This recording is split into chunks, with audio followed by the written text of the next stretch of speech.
If the Son therefore shall make you free, you shall be free indeed.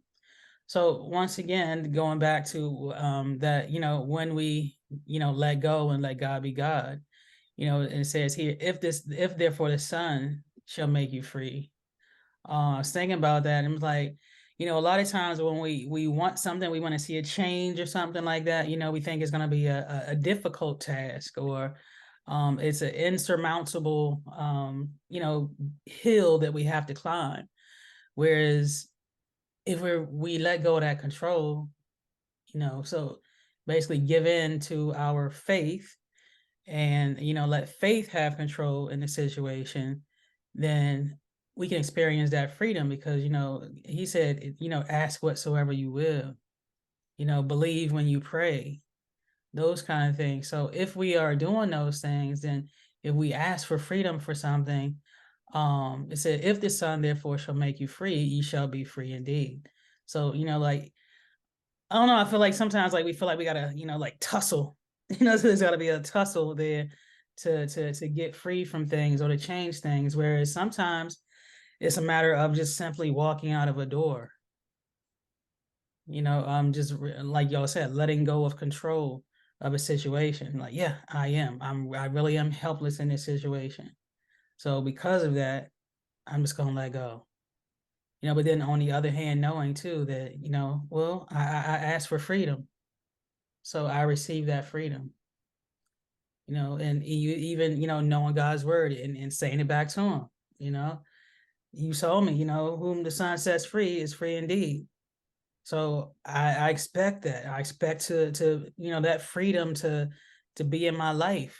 Whatever obstacle, hindrance you gotta cause to come into my life to keep me free, then that's what I want. That's what I desire because I desire this freedom. I desire this right, this privilege, even this opportunity to not be in whatever situation that was before, that I thought I had to control or I thought I had control of, but basically lying to myself about, because clearly I didn't, because I needed to be set free, so I wasn't actually free. I was actually imprisoned by it. It had me bound. I was restricted and limited. I was basically in captivity. Once again, everything except free. Like a dog who goes back to his vomit, so is a fool who always returns to his foolishness. That's what I think I really love about the Bible. Like it is really kind of in your face and doesn't like sugarcoat things, if you want to hear it. And think about it, the dog vomited, we usually vomit when something doesn't agree with us.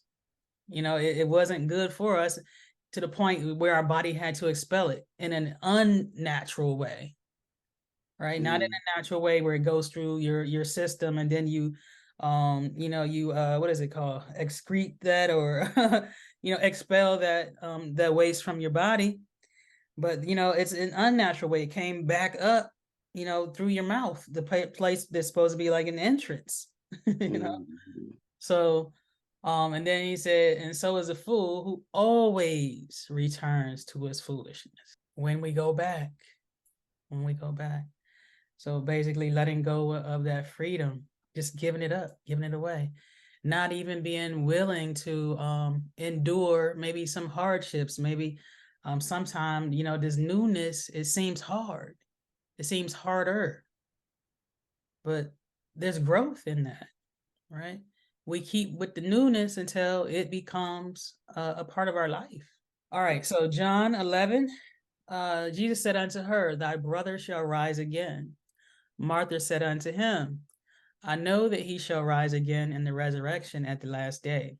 Jesus said unto her, I am the resurrection and the life. He that believeth in me, though he were dead, yet shall he live. And whosoever liveth and believeth in me shall never die. Believest thou this? She said unto him, Yea, Lord, I believe that thou art the Christ, the Son of God, which should come into the world. So the my point here is, and it's not even to put Martha down, but it was just like to look at the situation, Because remember, our section here is when we don't recognize the moment. And I'm just looking at her, her words here. She said, I know that he shall rise again in the resurrection. This is the story of Lazarus. And Martha is one of Lazarus's sisters talking to Jesus after Lazarus had died and had been in the grave 4 days. And Jesus, he knew, he was telling his disciples that, that Lazarus was asleep, because that's the way he was looking at Lazarus dying, and so if you are basically in charge of life, and given life, and he said, and the life, so he is the resurrection and the life. He wasn't worried about that. He wasn't concerned about, Lazarus's state or his condition, because he could change that. And so he knew who he was in the moment. So I know that he shall rise again in the resurrection at the last day. And then Jesus said unto her, I am the resurrection. We look at the resurrection as being a moment or an event, but he's telling you, like, no, I am the resurrection. So I'm the one that gives life. I'm the one that energizes. I'm the one that encourages and invigorates, exhilarates. I can rekindle, I can wake up, I can console, I can comfort. I've conquered death, all those things. Like, that's me. That's me. So it's not just an event, it's a person. The way to access that is he that believes in me, though he were dead, yet shall he live. So then going down here to, I'm gonna drop to the verse 27 here. Sorry, I'm gonna go to the end of verse 26. And he said, believest thou this? So he was asking her, like, do you believe this? Do you believe what I'm saying to you? And she said unto him, yeah, Lord, I believe that thou art the Christ, the Son of God, which should come into the world. So to me, hearing that, and like I said, I'm not trying to, like, put her down, but to me, when I understand something or a moment, then I am repeating those words that were basically asked of me. So, yeah, Lord, I believe you are the resurrection. Yeah, Lord, I believe you are the life. But I think she spoke to where her understanding was. Like, I know that there's something about you, but I mean, I think this was a good a confession. Like, I believe that there are the Christ and the Son of God, basically the anointed one. But I'm sorry, I don't mean to interrupt, but to me that makes it sound like she believes those things, but she doesn't believe that he's the resurrection or the life. Like, I believe you're these other things, but I don't believe you're that. Yeah. Or she wasn't recognizing, in the moment, like, oh wow, like, I hadn't even thought about that. Like that's what I was kind of taking that from him. Like, wow, how many times, like, have we missed a moment or an opportunity to really get an understanding of something? Because she could have asked them questions, instead of just saying, yeah, Lord, I believe. Because he was asking her something very specific, something very direct, but her answers didn't say that she was embracing the moment and fully understanding what he was saying to her. And I mean, and to me, it would be, it's a hard saying, I am the resurrection. Well, I'm looking for a resurrection to be an event, something that happens, not a person. So I think for me, a takeaway from that is, if I don't understand, to ask more questions, to understand the moment, because opportunities can pass us by. Opportunities can pass us by and cause us not to go to that next level of freedom. So this is John 5, verses 5 through 7. And a certain man was there which had an infirmity 38 years. When Jesus saw him lie, he knew that he had been now a long time in that case. He said unto him, wilt thou be made whole?